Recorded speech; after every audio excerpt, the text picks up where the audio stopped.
2부 시작하겠습니다.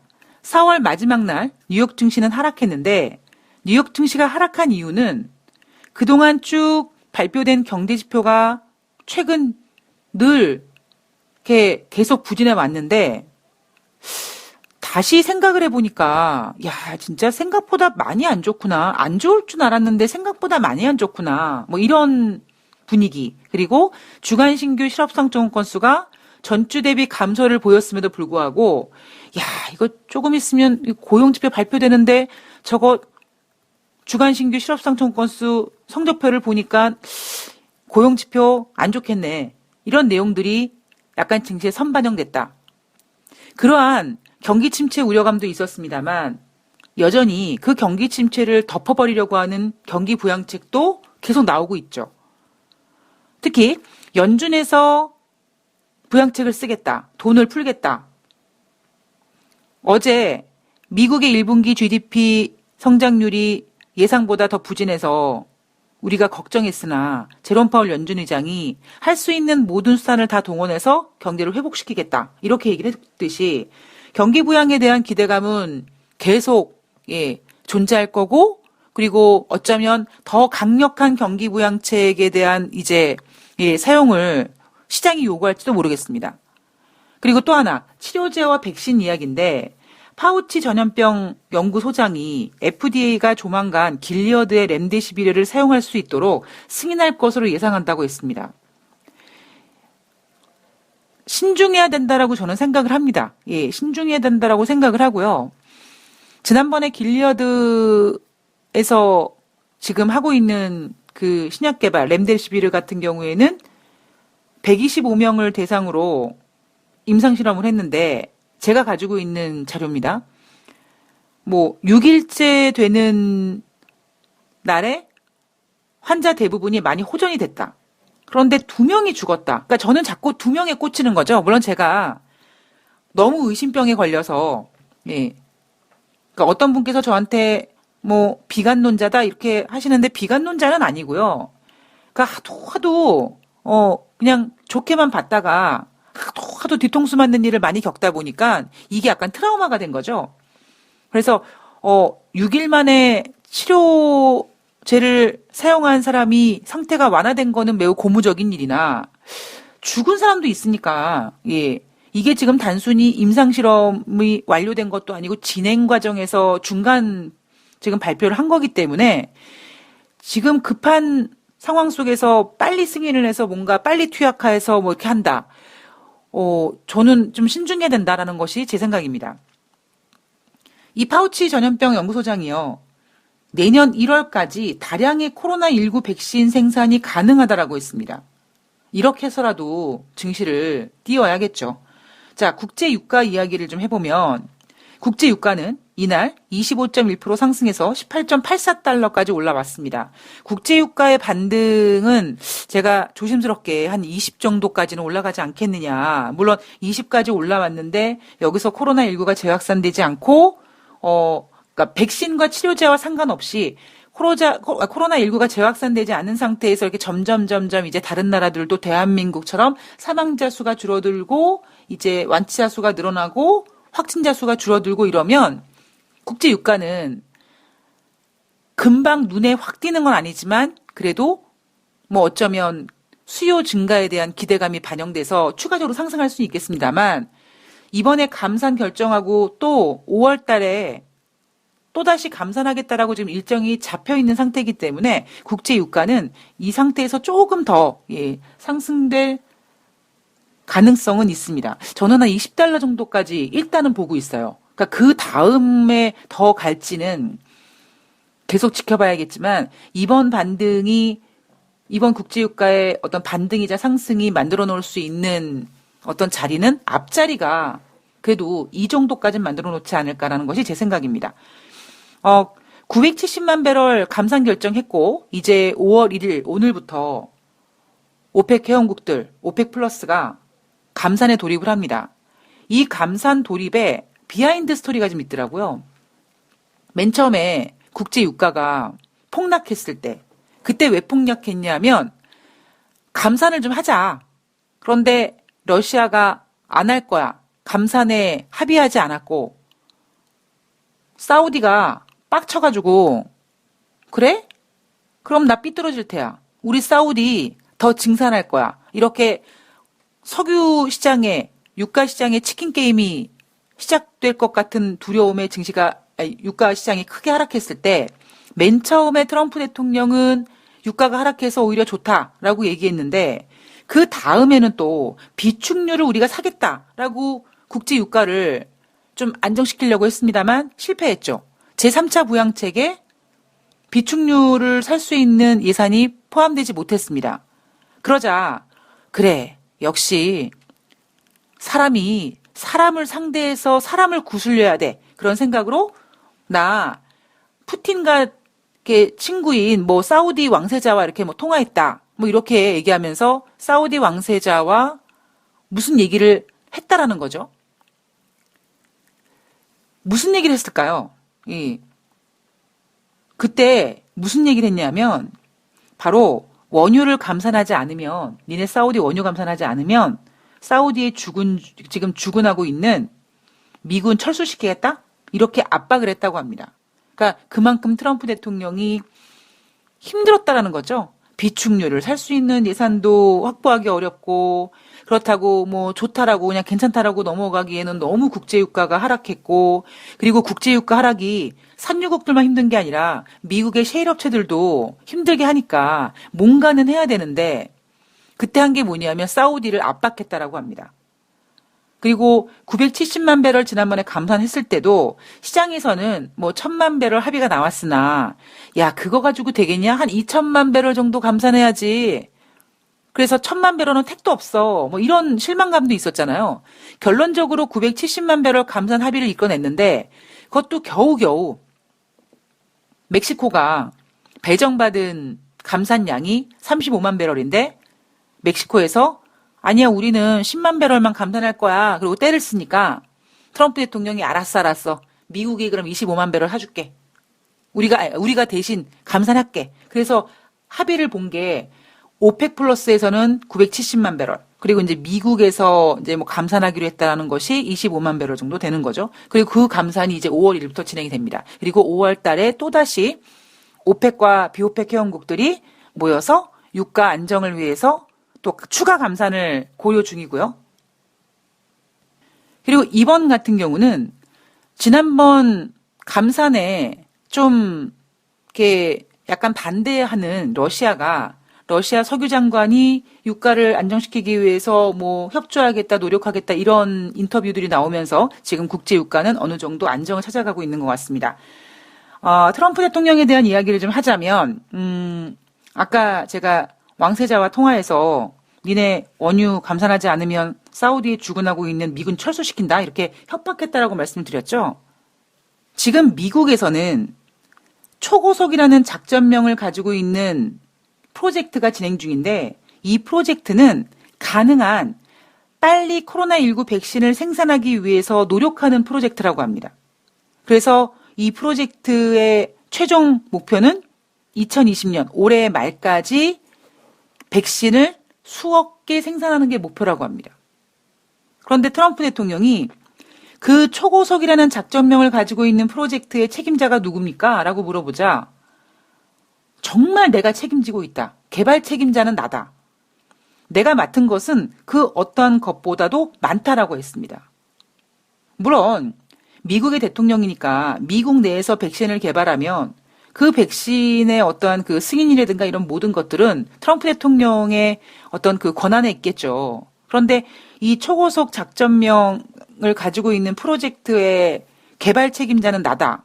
트럼프 대통령이 의대 출신인가요? 예. 코로나19 사태에 관련돼서 지금 또 중국에 보복할 거다라는 장기 계획도 수립 중이라고 하죠. 그러면 어떻게 중국을 조질 거냐? 어떻게 보복할 거냐? 보복 방법이 뭐냐라는 질문에 대해서 경제를 제재하거나 아니면 미국 채무 상환을 거부하거나 니네 한번 엿먹어봐라 이렇게 하거나 아니면 새로운 무역 정책을 제시할 거다라는 거죠. 또다시 무역 분쟁하겠다라는 겁니다.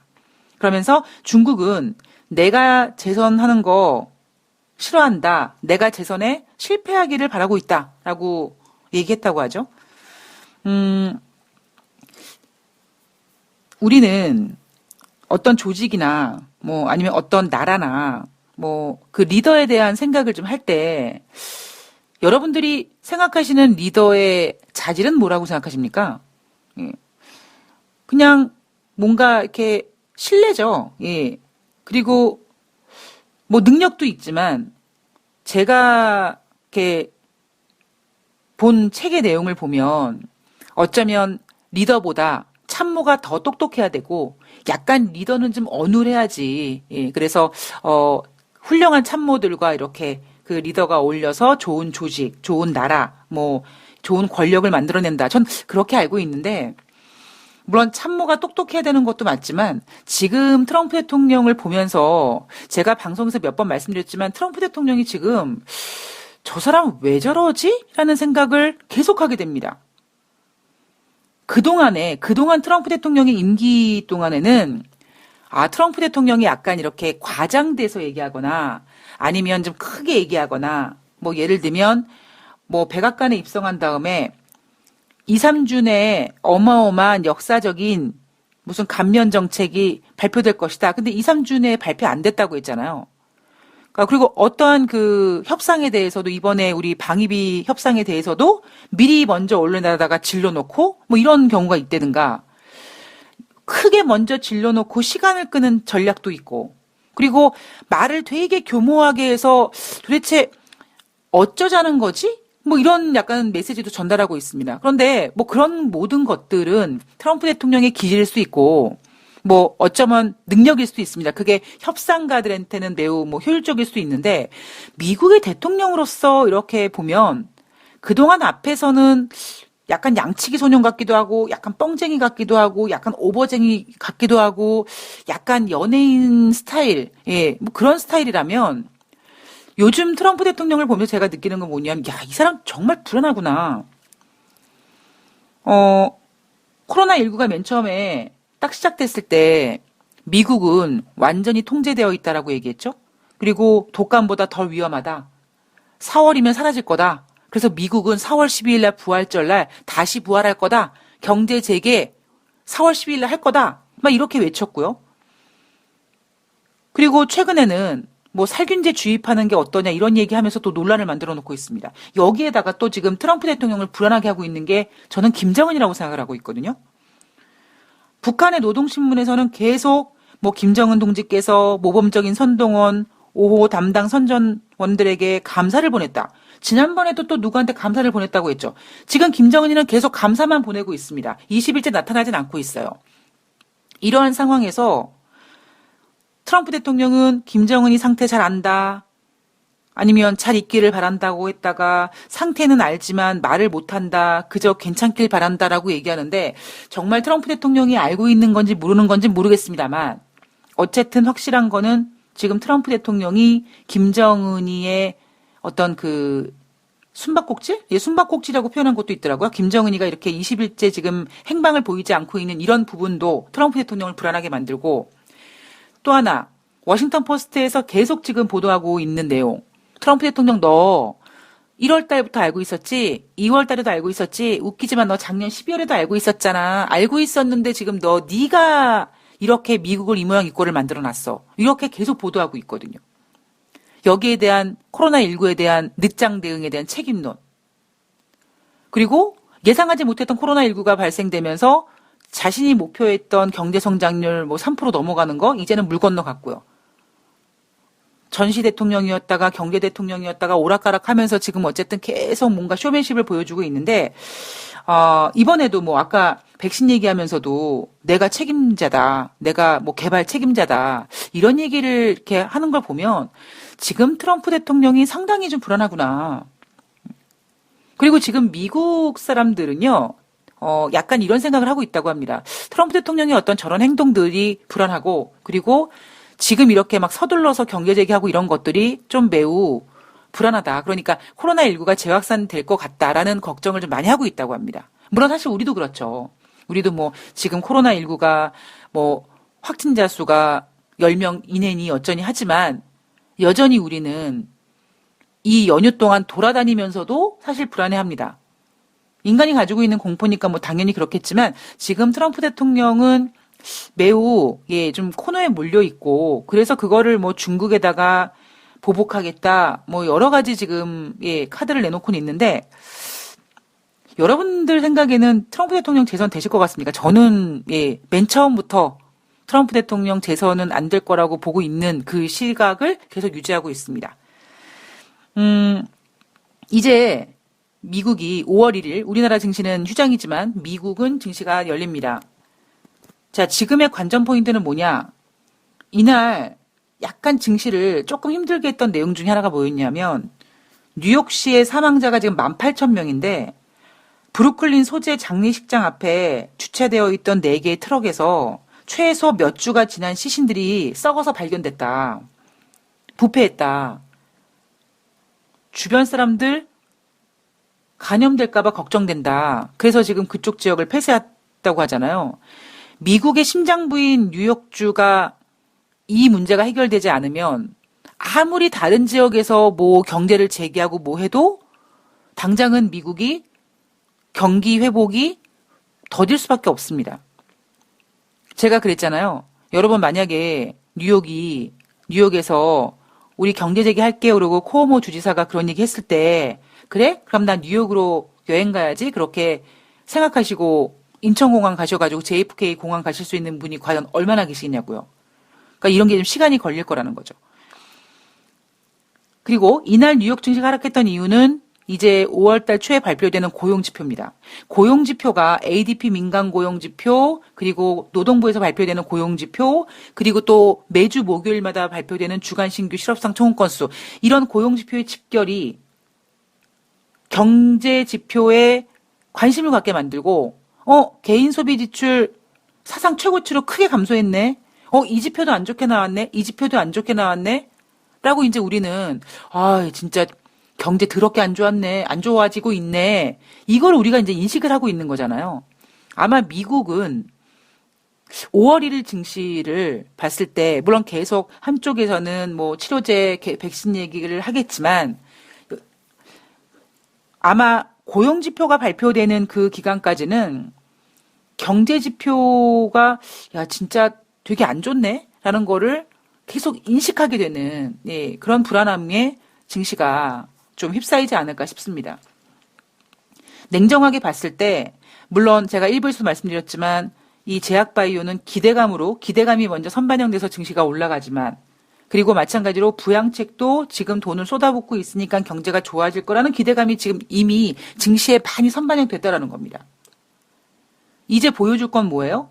그 돈을 엄청나게 풀어서, 혹은 임상실험을 진행을 해서 뭔가 가시적인 결과가 나와야 되고, 그 쏟아부은 돈으로 지표가 빨리빨리 회복이 돼야 되고, 그렇지 않으면, 더디면, 경기 부양책으로 인한 경기 회복이 더디거나, 코로나19가 재확산되거나, 이 두 가지가 지금 시장에 있는 가장 아킬레스건이라고 생각을 합니다.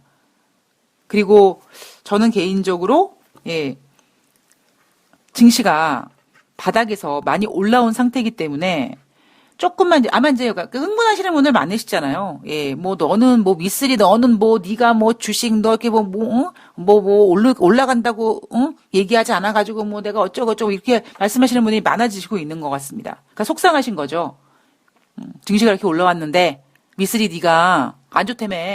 근데 저는 안 좋다라고 얘기하기보다 안 좋다라고 얘기한 적도 물론 있습니다만 반대로 이런 재료가 있어서 증시가 올라갈 겁니다라고 얘기했습니다. 그러니까 여러분들이 듣고 싶은 것만 듣지 마시고요. 들으시려면 정말 제대로 들으셔야 돼요. 그러니까 어쨌든 이렇게 보니까 지금 증시가 많이 올라왔구나. 못 산 개인들이 속상해서 화낼 만도 하겠죠. 그러나 저는 여전히 좀 신중해지고 싶습니다. 2008년도 금융위기 때도요. 그렇게 회복이 빨리 진행되지 않았어요. 근데 아까 지표들 말씀드렸지만 이미 2008년도 지표는 명암도 내밀지 못했다는, 물론 이런 말씀 하실 수 있어요. 야, 네가 아까 그랬잖아. 이날 4월달 한 달 동안 다우지수와 S&P 500이 10%, 11%, 12% 상승했는데 그 상승폭이 33년 만에 최고치 상승률이라며 금융위기 때도 못한 짓이다 야 지금 하고 있잖니 라고 말씀하시는 분도 계신데 그럴 때 제가 드릴 수 있는 말씀은 골이 깊어서 골이 깊었기 때문에 가파른 반등이 진행된 거라는 거죠. 저는 5월 증시는 경제 지표에 아주 냉정한 이제 확인사살이라고 현타라고 하나요? 야, 진짜 경제 지표가 진짜 안 좋구나. 라는 것. 그리고 코로나 재확산. 그리고 더 강력한 부양책. 이 세 개가 과연 어떻게 힘겨루기를 하는지에 따라서 5월달 증시가 좀 가늠이 될 것 같고요. 저는 개인적으로 5월달 증시는 5월달 증시는 변동성 여전히 가지고 가야 된다고 생각합니다. 그리고 무엇보다 우리나라 증시는 외국인들이 사주지 않으면 안 돼요. 안 된다고 저는 생각을 합니다. 왜 외국인들이 이렇게까지 주식을 팔까요? 물론 지난 연휴 직전에 증시가 올라가면서 외국인들이 오랜만에 몇천억 원 사줬어요. 근데 제가 말씀드리는 건 뭡니까? 꾸준하게 사줘야 된다라는 거고, 지난 연휴 전에 우리나라 증시가 올라갔을 때 참 정말 주식 못 산 분들 속상하게끔 만들었죠. 증시도 올라갔고, 외국인들도 사줬고, 뭐 부양책도 나오고, 신약 개발도 되고, 어떻게 해야 되지? 지금 들어가야 되나? 지금 들어가야 될 것 같아. 라는 분위기를 계속 만들어주긴 했습니다. 근데 여러분, 앞서도 한번 그런 적이 있었어요. 그러니까 저는 외국인들이 꾸준히 우리나라 주식시장에, 그러니까 제대로 돌아와서 꾸준히 다시 사줘야 된다라고 생각을 합니다. 외국인들이 안 사주는 이유는 분명히 있을 거라고 보고 있습니다. 네. 자, 제가, 연휴 동안 우리나라 증시가 열리지 않는 게 참 다행이라고 생각합니다. 라는 말씀을 드렸죠.